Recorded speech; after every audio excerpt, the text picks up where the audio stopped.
दोस्तों नमस्कार। Study portal में आप सबका स्वागत है।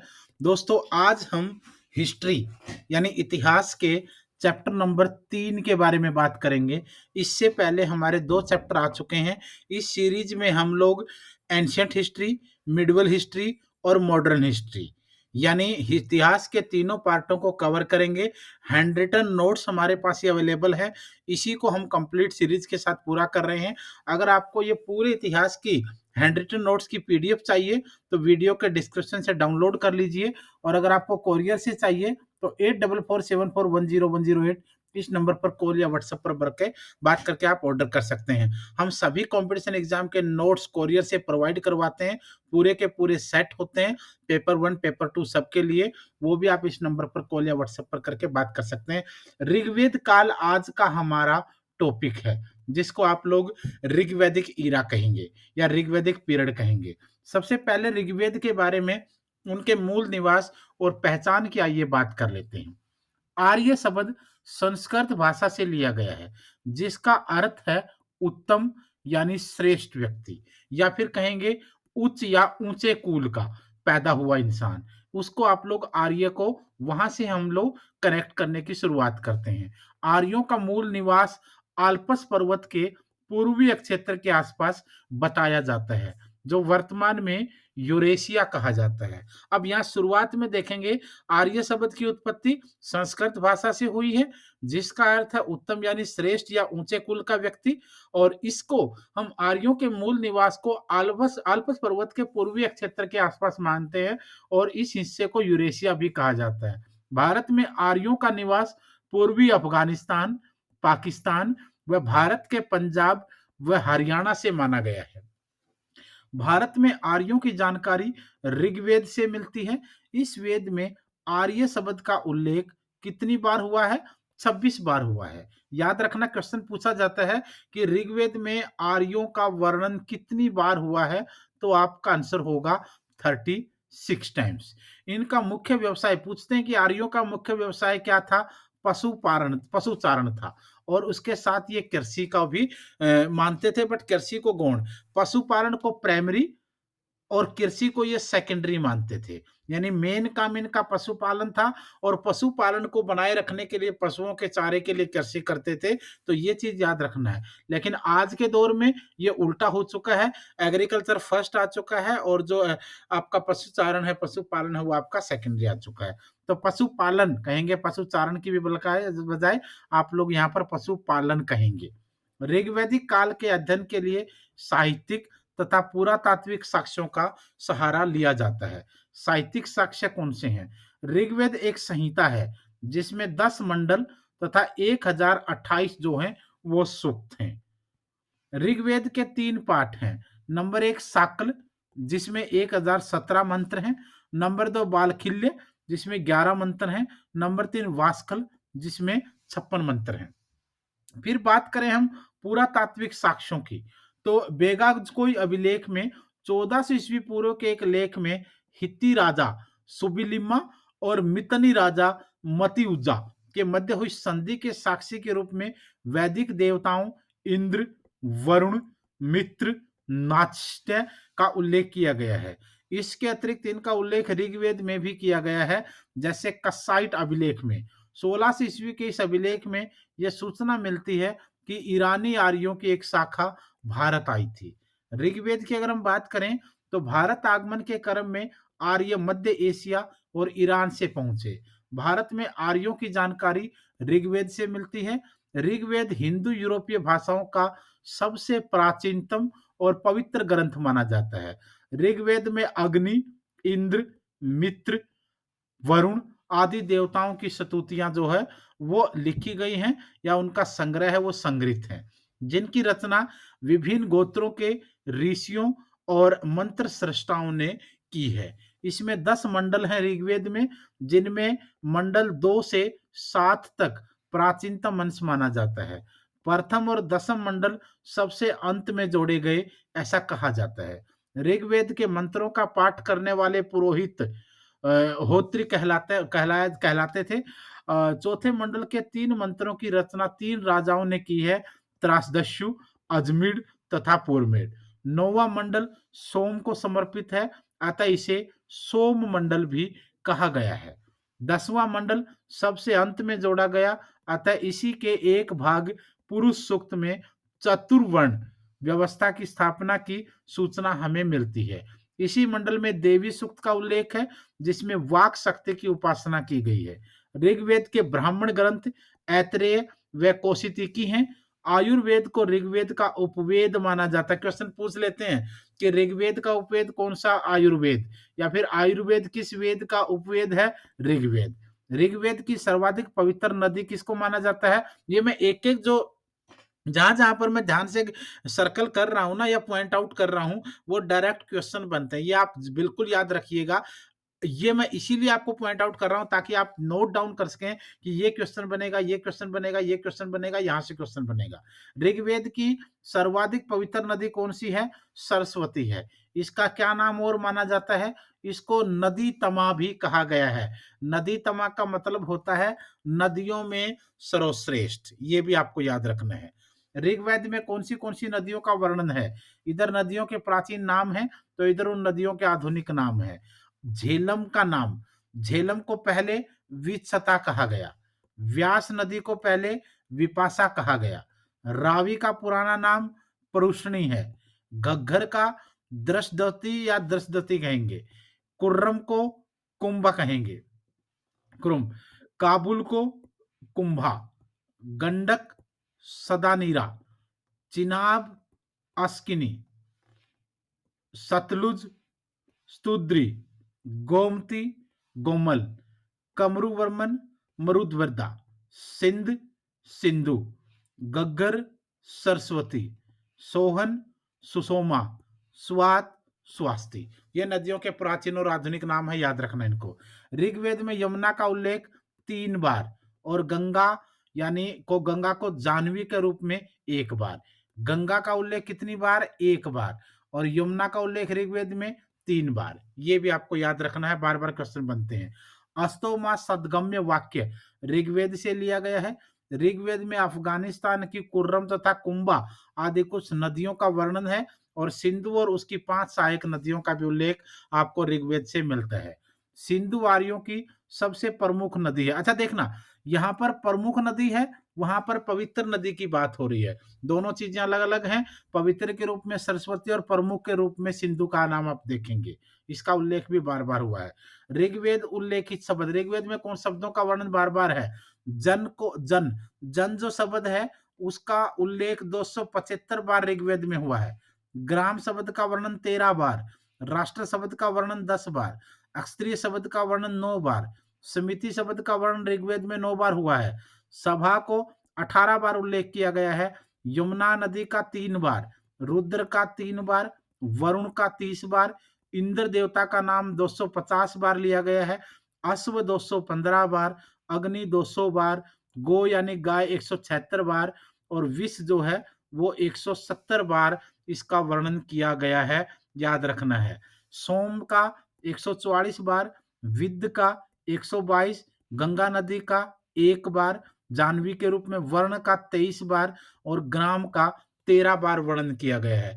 अगर सबसे ज्यादा बार की हम बात करें, ऋग्वेद में सबसे ज्यादा वर्णन हुआ है जन शब्द का 275 बार, और सेकंड बार जो वर्णन हुआ है वो हुआ है इंद्र का 250 बार। तीसरे नंबर पर आएगा अग्नि 200 बार। फिर आएगा गो यानी गाय 176 बार। फिर आएगा विष यानी विष 170 बार। इस तरीके से आप देख सकते हो, इनको रख भी सकते हो आप सीरियल वाइज। जनजातीय संघर्ष की अगर बात करें, ऋग्वेद में इंद्र को पुरंदर, ये क्वेश्चन भी कई बार पूछते हैं, ऋग्वेद में इंद्र को पुरंदर कहा गया है, जिसका अर्थ है दुर्गों यानी किलों को तोड़ने वाला। आर्यों के 5 कबीले अर्थात 5 जन थे, जिनका समुदाय पंच जन कहलाता था। ये अनु, पुरु, तुर्वस, द्रुहायु तथा यदु थे। भारत भरत भरत और त्रिच आर्यों के शासक वंश थे तथा पुरोहित वशिष्ठ दोनों वंशों के समर्थक थे। इस देश का नाम इसी भरत कुल के आधार पर भारतवर्ष पड़ा। इस कुल या कबीले का उल्लेख सबसे पहले ऋग्वेद में हमें मिलता है। भरत और 10 राजाओं के मध्य जो युद्ध हुआ उसे दशराज युद्ध कहा गया। 10 राजाओं के बीच ये हुआ और इसके रूप में यह विदित है।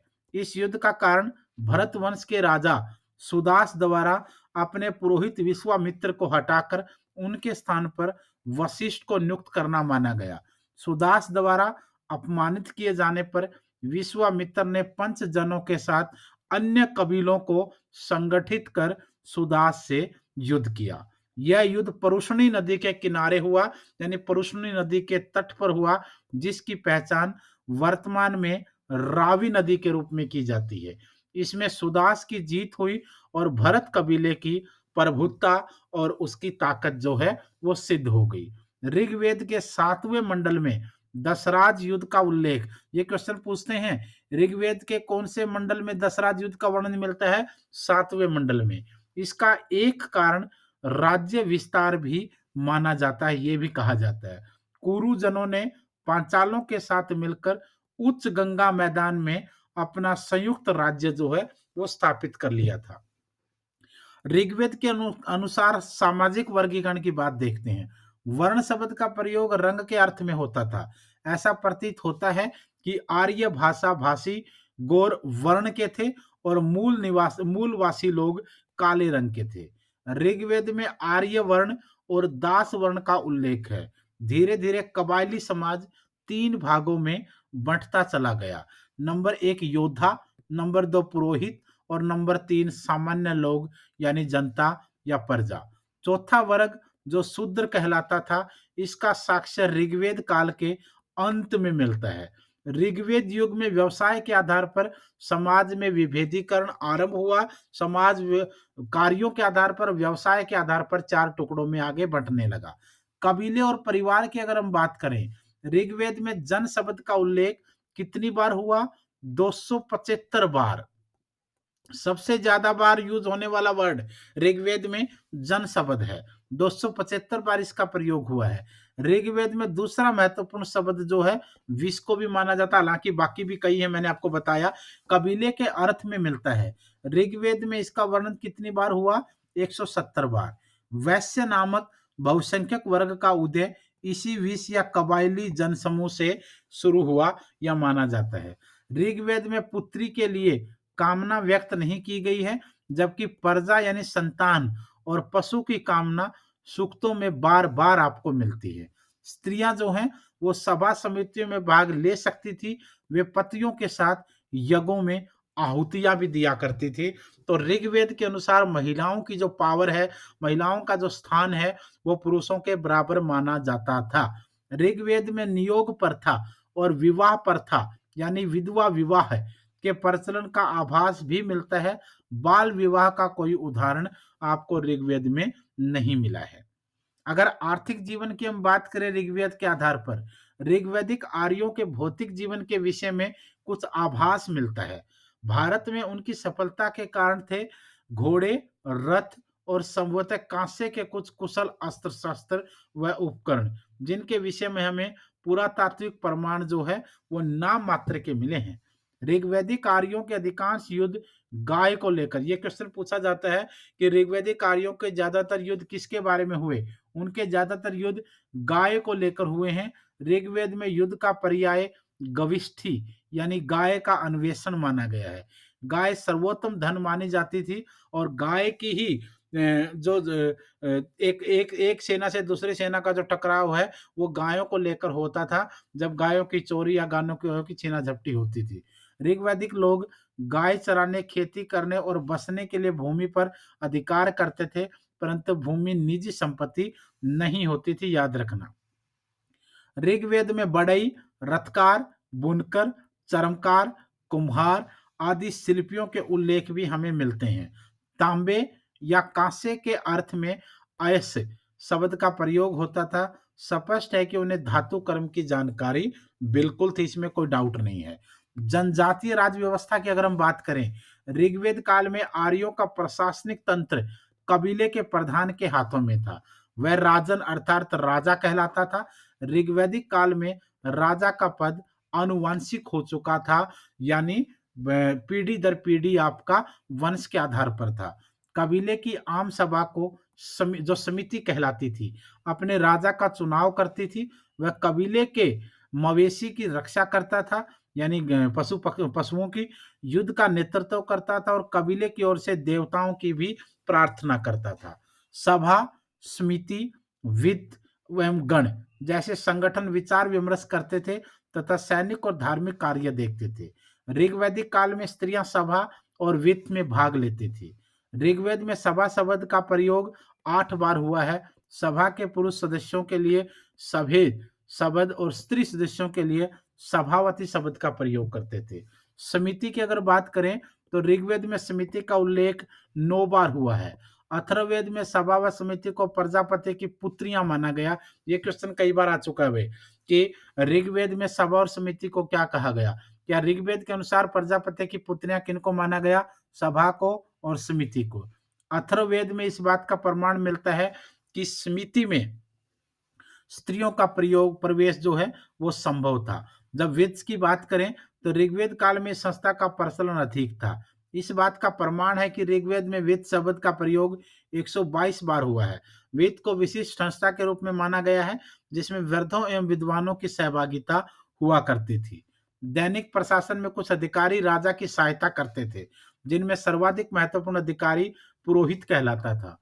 पुरोहित के बाद संभवतः सेनानी का स्थान था, जो भाला, कुल्हाड़ी एवं तलवार आदि शस्त्र चलाना जानता था। युद्ध में प्राप्त भेंट और लूट की वस्तुएं वैदिक काल में सभा में बांट दी जाती थी। इस समय ऋग्वेद काल में वैदिक सभा में बांटी जाती थी।